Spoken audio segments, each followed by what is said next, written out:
nawe wumvise ko baciye inzoga z'ibyuma mu Rwanda kubera ngo impamvu z'ubuzima. Iki inzoga rero zageze mu bantu abari baraziguze benshi byababereye ihurizo, abacuruzi bahombye ari benshi kandi bisa n'ibititeguye guhagarara.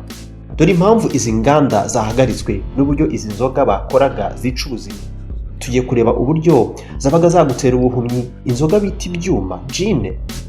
Icyuma iyo ikinyoye kikagera mu mubiri, umubiri ucyakira gute ubundi? Biteye amatsiko, wowe guma hafi. Iyi ni Telemontagne Rwandaise.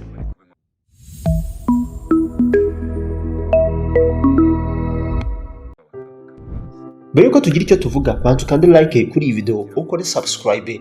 Njye nitwa Samuel Mugisha. Umwijima wa muntu ushobora kwihanganira icupa rimwe ku isaha, izo ni grame 10 kugeza ku 12 za alcohol. Icyuma cyo kiba kirimo 40%.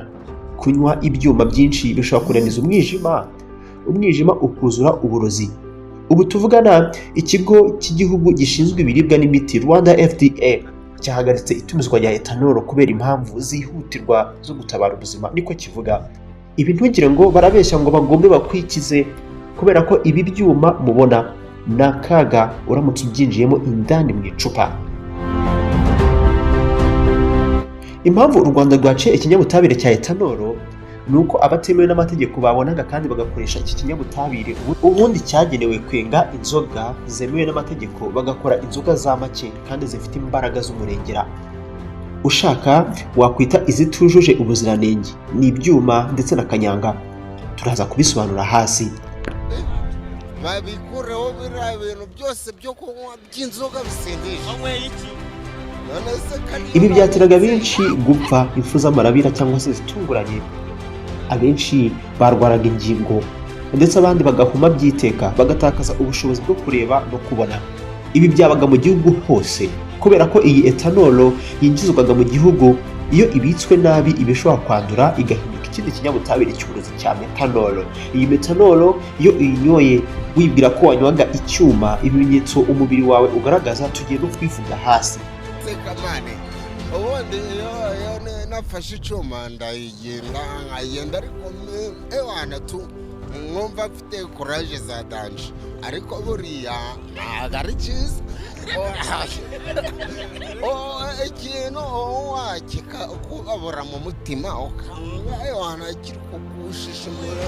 None se reka nkubaze, urakinywa kikagushishimura mu mutima? Ubundi etanol mbere yuko icibwa ku isoko ryo mu Rwanda yinjizwaga ngo ikoreshwe mu kwenga ibinyobwa, cyitwa neutral spirit mu gukora inzoga nk'ibyuma.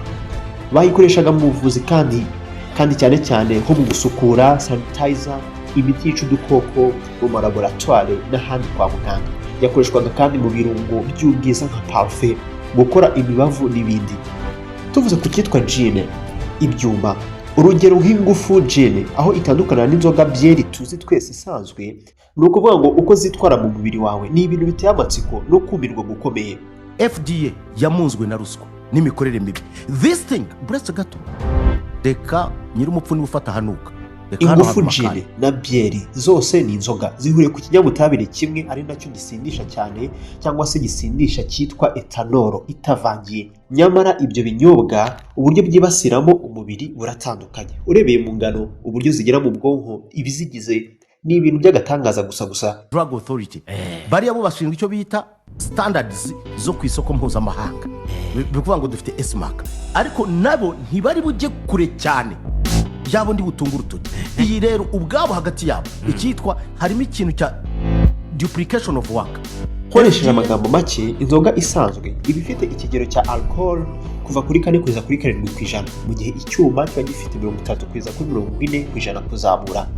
Alcohol ni urwego ikinyobwa gisindishaho. Ikigero cy'ibisukika cyangwa se ibyavanzwe mu nzoga, inzoga iba ifite imvange nyinshi mu gihe icyuma aba ari bike cyane. Irigereranya kugira ngo uryumve neza. Mu nzoga tuba dufitemo ibigize inzoga bigera kuri 4: amazi, amasukari, ibyitwa hops ndetse n'umusemburo. Mu cyuma ni etanol itavangiye, amazi ndetse n'ibitanga impumuro byonyine. Niyo mpamvu hari icyuma unywa ukumva gihumura nka pome. Inzoga isanzwe itera uburozi gahoro gahoro mu mubiri kandi irahaza burya, mu gihe icyuma cyihutira mu maraso kandi no mu bwonko, kandi ibi ni bibi cyane. Iyo mvuga ngo inzoga irahaza, nuko urebye mu nzoga ikigero gito cya alcohol iyo gihujwe n'amasukari ndetse n'amazi biboneka mu nzoga iyo bigeze mu gifu cyangwa se mu nda gihita gitangira gukora gake gake. Ni igifu, alcohol cyangwa se ikiba mu nzoga gituma usinda kinjira mu maraso no mu bwonko byoroshye cyane kinyuze mu mara kurusha ahandi hose mu mubiri wawe. Rero gusinda kwawe uri kunywa byeri bitwara igihe, ariko si uko bimeze ku byuma. Abantu kwicara gusa mu nama bakavuga ngo dufashe icyemezo cyo kwivana ku isoko tutarebye abateje ibi bibazo. What were they doing? Bashinzwe iki? Bakorera iki? Ni bande? Icyuma iyo ikiroshye mu nda kinjira n'ikigero cyo hejuru cya ethanol, nyamara imvange muri cyo aba ari nkeya cyane. Niyo mpamvu icyuma cyo ntigitinda mu gifu, gihita kihutira mu mara, ubundi mu maraso, ubundi mu bwonko. Nuko wisanga wasindiye ku gacupa gato cyane mbere y'umaze kunywa ikaze ya byeri. Ibi ntabwo ari byiza kubera ko binaniza umwijima wawe. Twigeze kuvuga ngo wabaga wakomora ubuhumyi ku kunywa ibyuma, dore ibyo twavugaga.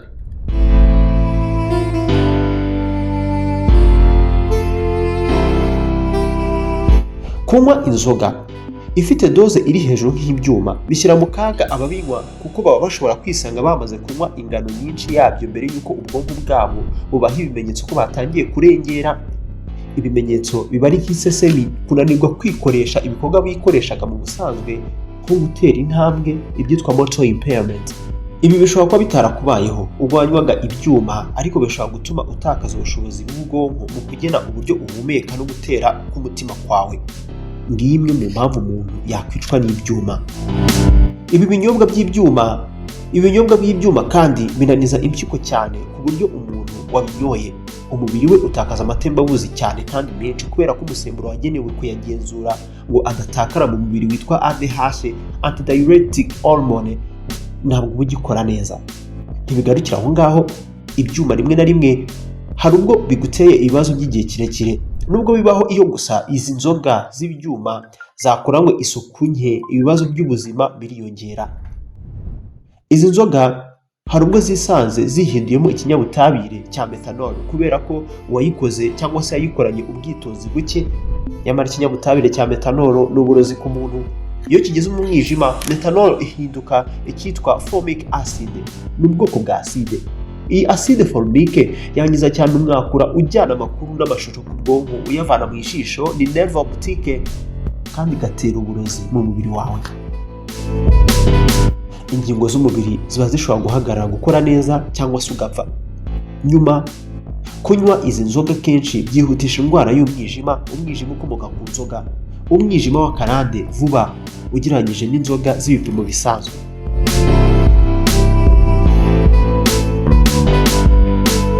Iyo uzinywa wumva ko uhita ujya mu bicu byihuse, ibintu ntutekereze ko ari byiza, kubera ko biha umubiri ibyishimo byihuse, bityo bikongera amahirwe yawe yo kubatwa nabyo.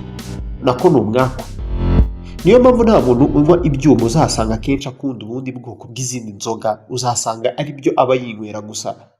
Ingufu Gin Limited na NBG Limited bari mu nganda z'inzoga zafunzwe. Ikigo cy'igihugu gishinzwe ibiribwa n'imiti Rwanda FDA cyatangaje ko cyafunze inganda nyinshi zikora ibinyobwa bisembuye zirimo Ingufu Gin Limited na NBG Limited, nyuma y'ubugenzuzi n'isuzuma ry'uko ibikorwa byazo byubahiriza ibisabwa n'amabwiriza agenga urwego. Iki cyemezo cyafashwe mu rwego rwo kurengera ubuzima bw'abaturage no gukomeza kugenzura ubuziranenge bw'ibicuruzwa biri ku isoko. Iki cyemezo cyafashwe mu rwego rwo kurengera ubuzima bw'abaturage no gukomeza kugenzura ubuziranenge bw'ibicuruzwa biri ku isoko. Ako kantu tugasubiyemo.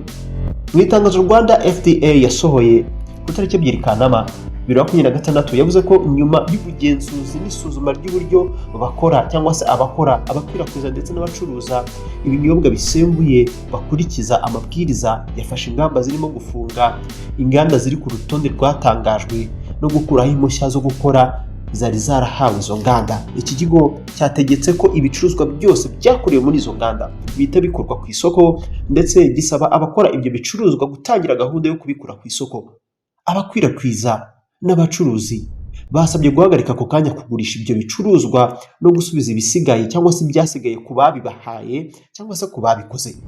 Mu nganda zafunzwe harimo Ingufu Gin Limited ikora ibinyobwa bisembuye birimo Red Waragi, Radiant Gin, Ingufu Gin, King's Vodka, Royal Castle Gin, Meadow Gin, J&D Slam, Newhouse Portable Spirit, Club Portable Spirit na Hometown Portable Spirit. Hari kandi NBJ Limited yo yakoreshaga ibirango birimo United Flavored Gin, Bombastic Coconut Flavored Gin, Ingwe Flavored Gin, American Flavored Gin, Maguma Gin na Fimbo Blended Banana Brandy nabyo byashyizwe ku rutonde rw'ibicuruzwa bigomba gukurwa ku isoko. Skydrop Industries Limited, Africana Buffalo Limited, Nopa Company Limited, Roots Investment Group Limited, Lugari Agro Processing Company na Zonglu Industrial Reliability Company Limited nazo zafunzwe. Rwanda FDA yasabye abaturage guhita bahagarika gukoresha ibicuruzwa biri ku rutonde rwatangajwe. Yanasabye abakora n'abacuruza ibinyobwa bisembuye kubahiriza amabwiriza yatanzwe, aho yavuze ko kutayubahiriza bishobora gutuma hafatwa izindi ngamba ziteganywa n'amategeko. Iki kigo cyongeyeho ko ibikorwa byo kugenzura bikomeje kandi ko hazatangazwa urundi rutonde rw'ibindi bigo bishobora gufatirwa ingamba mu gihe isuzuma rizaba rikomeje. Aho tugeze aha ngaha ibindi bigo bigera ku 100 byafunzwe. Rwanda FDA yashimangiye ko izi ngamba zigamije kurinda ubuzima bw'abaturage no kureba ko ibicuruzwa bigera ku isoko byujuje ibisabwa. Iki cyemezo gifashwe nyuma y'amasaha make Rwanda FDA itangaje ko yahagaritse impushya zose zo gutumiza mu mahanga etanol. Ibi twatangiye tubivuga. Iyi etanol kandi izwi nka neutral spirit. FDA yanahagaritse gusuzuma ubusabe bushya bwo kuyitumiza ni etanol. Mu Rwanda nuko bimeze. Nakubwiye ngo kora subscribe. Ese wowe izi nzoga wazibonaga gute?